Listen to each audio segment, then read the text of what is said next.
Hey, what is happening YouTube? This is Hayes Anderson, and we'll try something a little bit different this time. This is going to be a video diary of one of these jams I like to put together. So today is October the 5th, and we are just wrapped up from a jam that I put together and uploaded on October the 3rd. And the first thing I need to do is just go ahead and wipe the board clean. I'm going to go ahead and reset all of the knobs on this mixer, remove some of these pedals that I was using for other stuff. I'm going to also reset the patch bay down here. Had a lot going on, all kinds of stuff for this jam. We've got more pedals going on over here. I did use the Pico System 3, but I won't touch that. I won't change like the patch on the Neutron or any of that kind of stuff. I'll wait until I'm actually putting the next jam together before I start thinking about that stuff. But I'll go ahead and I will strike this particular stuff, as well as the mini jam station. And what I'm going to do once I strike all this stuff is I won't go ahead and start working on the next jam just yet. I'm going to go focus on some micro jams before I do that. The board is all clear and I'm ready for the next jam. So what I do is I make sure that all of my preamps are turned down. The EQ is flat. My sends are all leveled out. And pan is all set to center, as well as all of my attenuators are all set to 0. I've also got all of this area clear for any pedals that I want to set up, as well as I also reset all of my zoom pedals to make sure that I'm ready to go. So I delete all of the pedals that I have set up and make sure that the noise gate is set to appropriate level. Likewise over here, got more room. And I have this ready to go, by the way. I've got a DC jack ready and an aux send over here for my, it's a send return that comes as an insert out of over here on the mixer.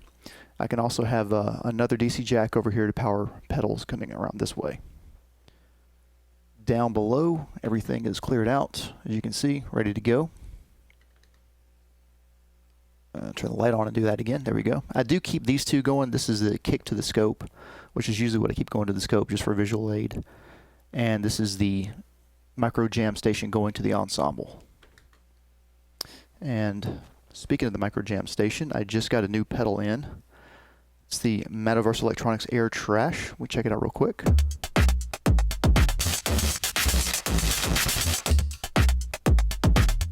That's enough preview for now. That's all you get. Sorry. I just added my little foot topper and some pads to the bottom of it. One thing I like to do is I have this, try to keep this open so I can test out pedals whenever I need to, just immediately make sure that everything's working and we're good to go. Moving on to part 2. What can I say? Life gets in the way sometimes, right? So I started out the weekend and I wanted to work on my pedals over here. I finally got them finished. At least the painting is now finished. All I need to do is just insert all the hardware and then get the circuits made and then wire them up and we are done. And these are ready to go. But this totally got in the way over the weekend, and when I came back I had offered to work this entire week at the warehouse doing lighting, so that's what I did. Now I'm back. So what we're going to do next, as I promised, is work on tuning the analogs. And for what it's worth, we did absolutely nothing over here. I had no time to do any jams whatsoever. I might be able to pull out one tonight for Friday the 13th, but even that, I don't think I'm going to be able to do it. And probably not this weekend either. But okay, let's move on though. So the way that this works is that I have a sequence that I built myself, saved up in the pyramid, and this allows me to tune anything that I really want to.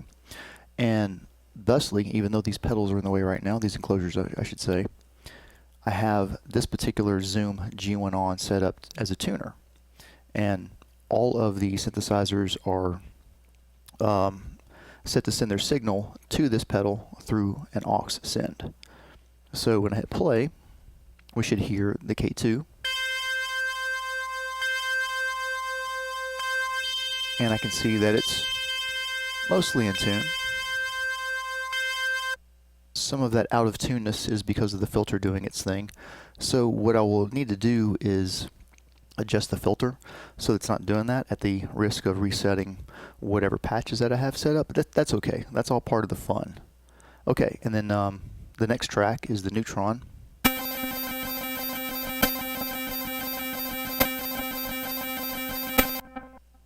Now, please bear in mind, as I tune these, I'm going to use both hands. So it's going to be too difficult to show you how to do all that using this one handheld camera. But we keep going on through the same process over and over and over. Next will be the Pro 1. and it's a little sharp. There's the cat, and it's way horrible. That was the Model D, is a little loud right now, so I need to work on doing some gain staging while I do this as well. But we keep going on and doing that and so forth. One thing that I can do, I think this is set up, is I can go ahead and switch this, and now when I hit C on this guy, well, I just lied. Oh yeah, I need to actually select the track that I want to arm in order for this to work. So this way I can now control the tuning that way as well if I want to. Okay, so I'm going to get to work tuning all of these, and then next up we're going to basically just start working on building a new sequence. And now the fun begins. I'm going to start by loading a template, which I actually call template.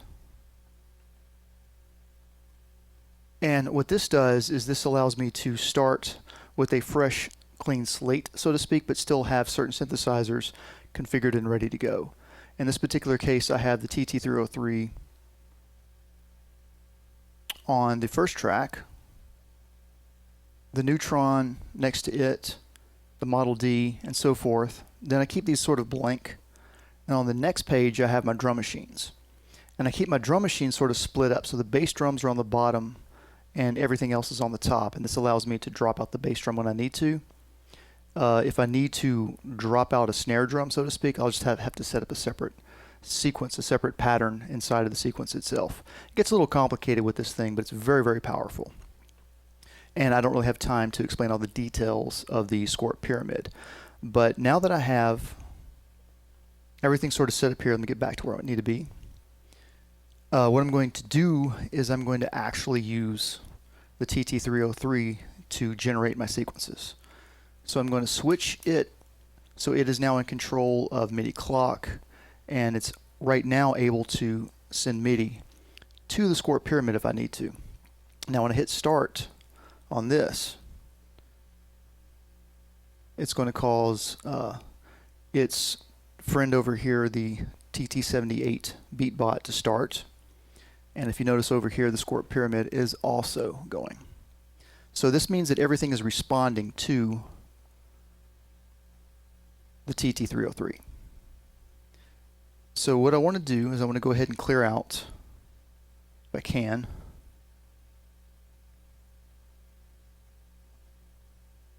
all the patterns that I had from the last jam. And I'll come over here to the lab. And what I need to do is select everybody here, and I'm going to generate a whole new series of sequences. So hopefully we'll be able to hear something when I hit play.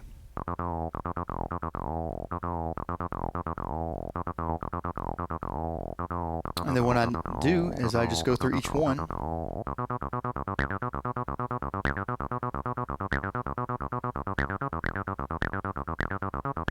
until I hear something that I like.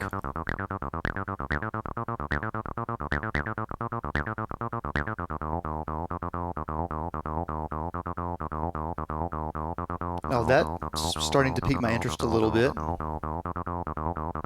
You can try it faster, slower,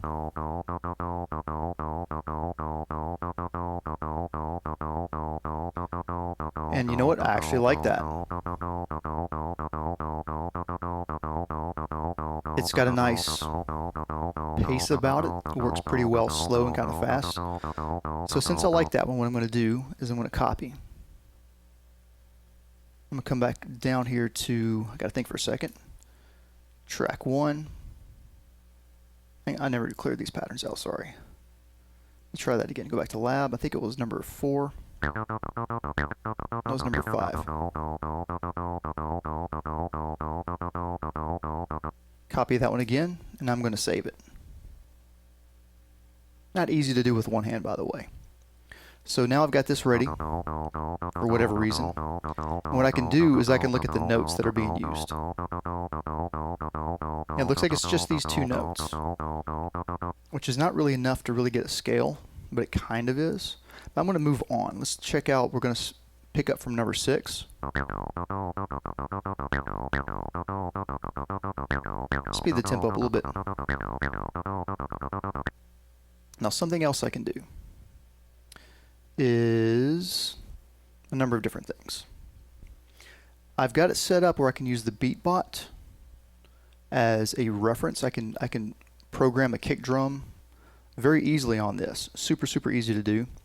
But the problem is we're not really going to be able to hear it very well.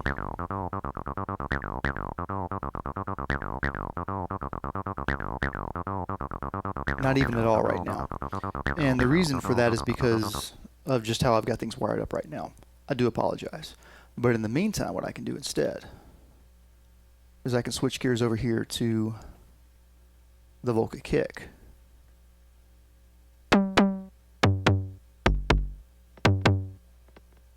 And that's a pretty decent whatnot. Okay, so we go to step. I want to change the velocity to super loud. And we just add 4 on the floor. Oh, before I do anything else, however, I have to be very careful because right now the TT303 is controlling everything. So whatever track is armed over here, the TT303 will also echo its MIDI to that synthesizer. So in this particular case, it would be making the Volca kick go crazy. Let's hear how this sounds. And now I can just find a different kick sound. That works for now. So now I've got a reference. Where's my, my tempo at? My downbeats.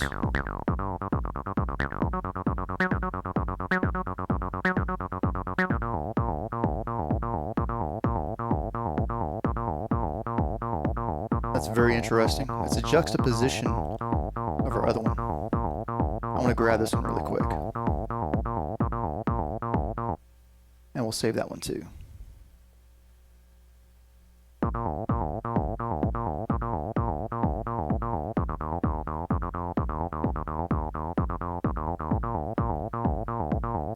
Those actually work well together in some way. I can make that sort of work somehow. You're starting to get the idea though. I actually like that one a lot. I'm definitely going to save that one. Now this is where things get really interesting. Let's take this pattern for example. I can go to arpeggio mode now. And I can select some notes. Let me think about this for a second. We can also pick C, I think, and a higher C. Now,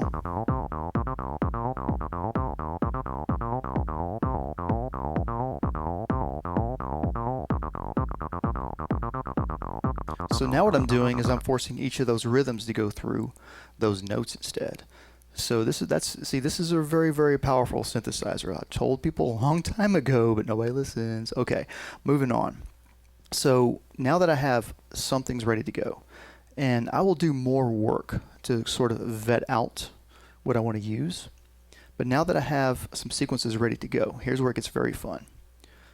What I can do is come back over here to the Squirt Pyramid. We're back on the TT303. And what I'm going to do is I'm going to now record what we just heard.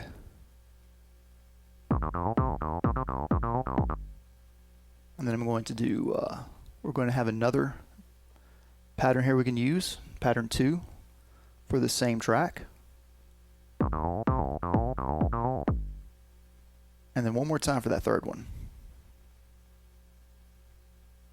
And I'm just selecting these patterns on the TT303. So now I have these over here. If I go to step, if I hit play right now, you just hear the kick drum.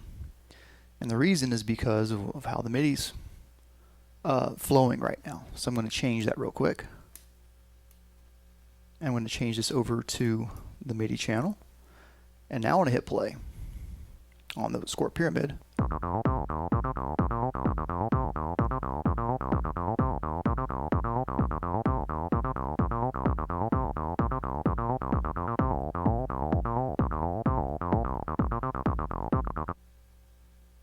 Okay, so that's going to conclude this portion. What I'm going to do now is I'm just going to keep developing more sequences, and then I'll start assigning them to other synthesizers. And that's where we will pick up next. Moving on to another day, I have more sequences set up, more patterns set up, and let's just kind of go over what I've got so far. I can try to maybe explain my crazy madness of how I try to arrange tracks with the Squirt Pyramid. So I have two different pages of tracks that I'm working with right now. The first page are my synthesizers, second page are my drum machines. So I try to keep the Volca kick down here, the A1 here,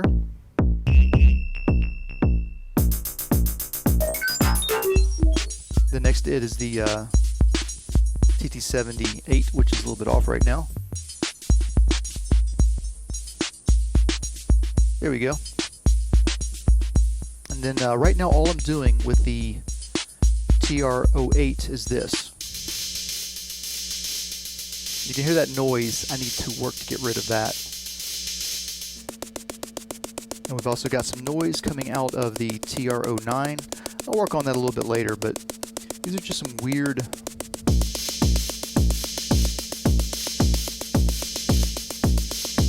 things that sound odd by themselves.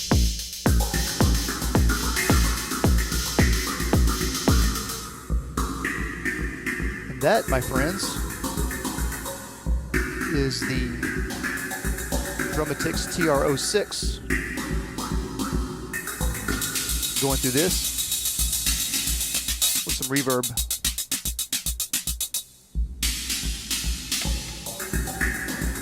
Maybe too much reverb. That's a little better.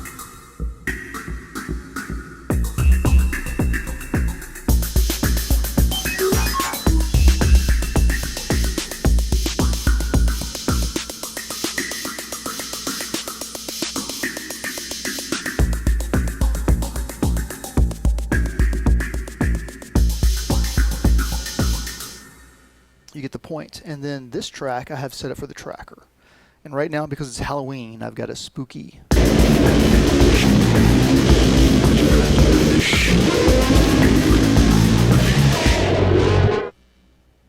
I don't know how that's going to work out with this jam, but we'll figure something else out. For now, this is going to be very interesting. And now in terms of the actual synthesizers, let's start over here. So for the Selena,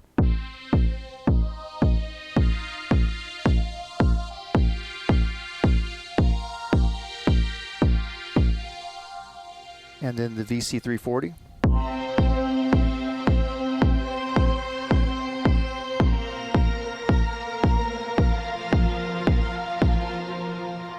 And those are just sort of the backbone for the sort of underlying, what do you call it, chord structure that I'm using.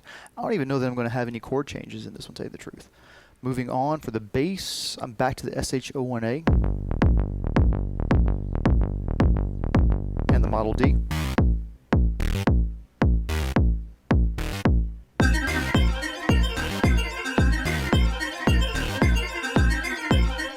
And that is the Neutron going through the Hypnosis. And then finally we have the TT303. And then I have a whole lot of patterns to work with here.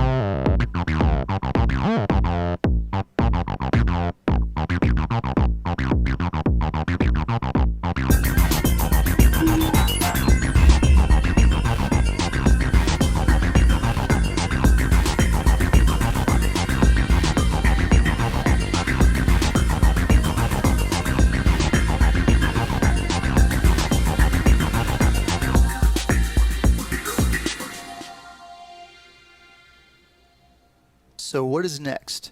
Next, what I want to do is actually go live on Twitch tonight. So what I'll do is I'll take all that I have right now and I'll try to just jam for as long as I can. Maybe an hour. I might try to add, like, say, the ARP 2600 into the mix. I've got the Pico System 3 down here, as well as the Rumble of Ancient Time. And what these do, these just allow me to have like all kinds of noise and wild chaos that I can throw in just to kind of keep things going. And then what this allows me to do is just to sit back and listen to what I've sort of done and try to figure out what this jam actually wants to be. and then I might do another live stream, and then at some point I'll just go ahead and say, like, let's try to make this into a 10-minute track. So that's that for now. We'll move on. Next up is a Twitch stream to just sort of fill things out. I have my video cameras ready to go, my video switchers ready to go as well. I'm going to be recording things into Audacity, as you see here.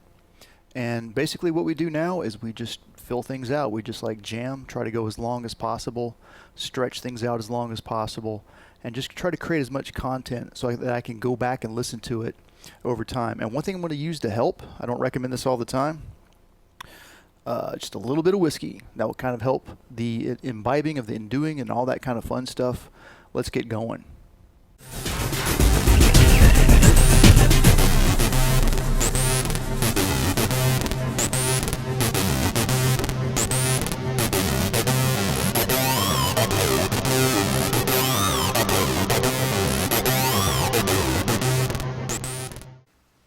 Moving on, it is now Saturday, October the 21st. I am making some more progress. What I've done is I've created some sequences for this project now, and these allow me to jump back and forth to solo and mute tracks and then get back to some known state if I can kind of remember where I have. The pyramid allows you to have up to 16 sequences on 2 pages, so it's a total of 32 sequences. I wish it could do 64 to be honest, but these are the limitations that we have to live with. Over here, I've decided to add the Pro 1, and I'm using the Tunnel Worm and the Radical Delay 2 Plus right now on it. I was using this with the Model D. I had changed the Model D over to be higher pitched, but I decided to go back to have it doing bass duties, and I added the Pro 1. And I'm just kind of using these right now. I'm probably not going to use these. I'm probably going to change these out because while they did make some really cool effects for the Model D, not so much now that the Model D is in bass mode, and they're not really shining too much for the Pro 1, but that's okay. Over here, I'm really happy with the purple, and the dispatch matcher is working pretty well. I might swap it out for another delay, however. The noise machines, we may not use them going forward. I really wanted to start getting the 2600 into the mix, but maybe not so much for this jam. So what's up next is I'm hoping to do a live stream tonight. You may have seen that I uploaded a live stream on the 18th. That was from the 17th, I believe. And so tonight what I will focus on is hopefully maybe, here's the thing. The problem is that it's really hard for me at least to create sequences while I'm jamming. It's really easy to accidentally destroy some of the sequences that you've created because you forget that you're in shape mode, so to speak. In mutability mode, everything is mutable at that point. Not to mutable, but mutable. If you see what I'm trying to say. And the problem is that you can wipe out the sequences that you've created. So what I like to try to do as much as possible is just jam on what I have and try not to mess up what I have. So that's the plan for today, is to sort of work on some more sequences. And I'm not going to use the creepy sample over here that I used before. I will be using the Lyra 8, however. The EA1 drum machine is going through the Lyra 8. It's got a really cool effect on that. And finally, I'm looking for samples. Right now I've got Lindrum samples set up on the S2400, and I want to keep those. But what I'm looking for is some movie quotes, and I'm not inspired by anything yet. So hopefully that will happen really soon. I don't need that for tonight's live stream, but I do need it for the final jam. And that's it for now.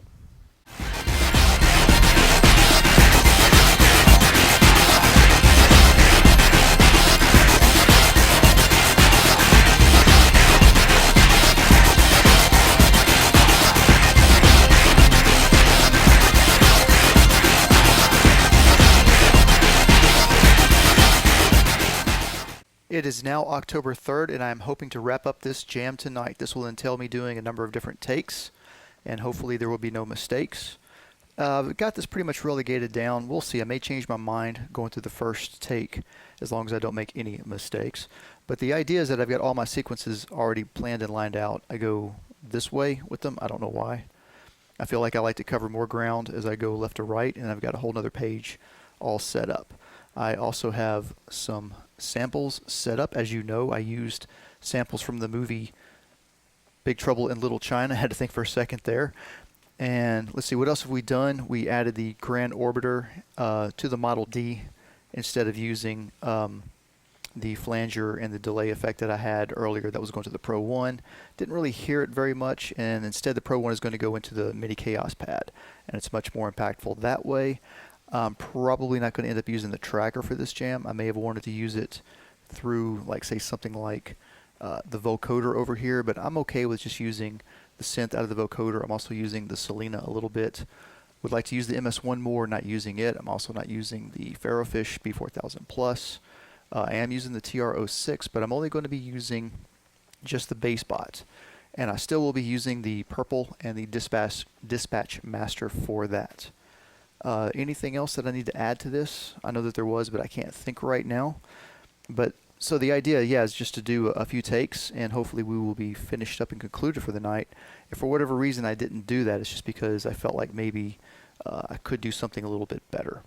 But this will conclude it, and we're going to take a break for now and focus on Noisevember coming up, and then take another break, enjoy the holidays, and hopefully get started on January 2024.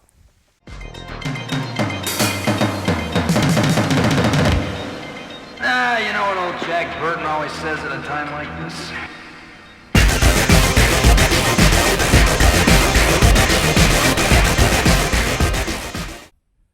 And that is a wrap for this jam. I don't know what else to add to this except for to say maybe we can go over what's kind of left here. This is like after the party when everybody's passed out on the floor. New to the family here is the Grand Orbiter Phaser. I've always wanted to get one of these. This one was handling duties for the Model D. As you can see, it's kind of hard to tell, of course. Only I really know what's going on here for the most part. But that's what is allowing the Model D to be affected by that Grand Orbiter.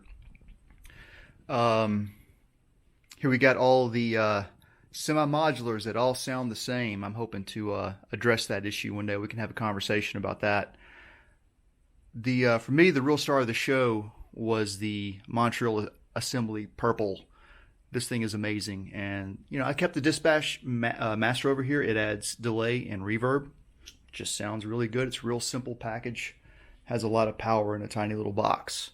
But that's really about it for now. Kind of some funny things I guess we can talk about. Let's take a look at down here at the patch bay real quick.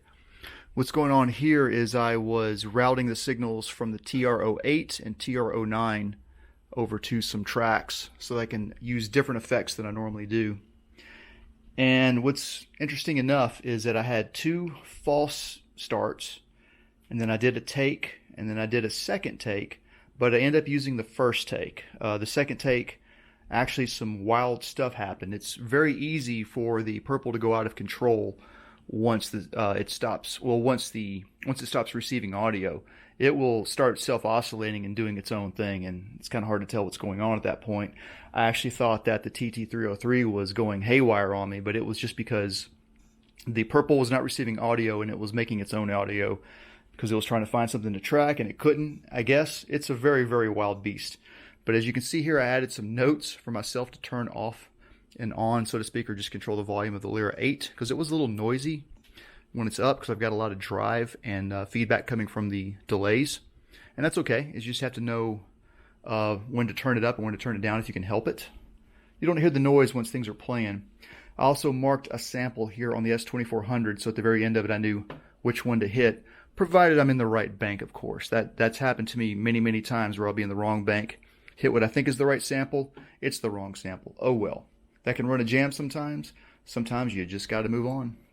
The Interstellar Orbiter was used for the TR-06 up here. It does do some very, very interesting things. It's mostly affecting like the snare drum frequency area, so you don't like it does drop the bass drum. But that's okay. That's what I've got the other drum machines for. So that's going to be it for this jam. For now, I'm just going to take, as I said before, a break. I'm hoping to focus on Noisevember, take another break, and then focus on January of next year. Thanks for watching. Thanks, friends. We'll see you next time.